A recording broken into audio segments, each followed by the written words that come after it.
Here's this windshield wiper removal tool from Yato, YT-25145.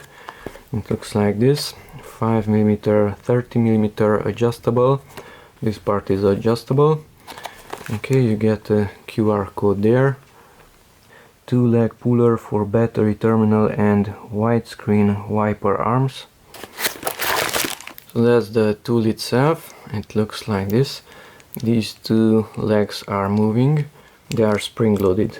Also, they return. Okay, you have two shafts here, a thinner one and a thicker one here. The thinner one goes down there. It has a cylindrical element. It's not totally flat. Okay, and you can rotate this one and that part goes down, and to the other direction it comes up.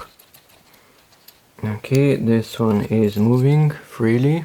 You can unscrew this cylindrical part that opens up these two claws. So now they are totally opened, and when you send this one to the left, then these claws will close. This surface is in contact with this plastic element, so open it up a little bit. Now it's totally closed, and you can send that one down also. That's down and that's up. So that's the tool itself.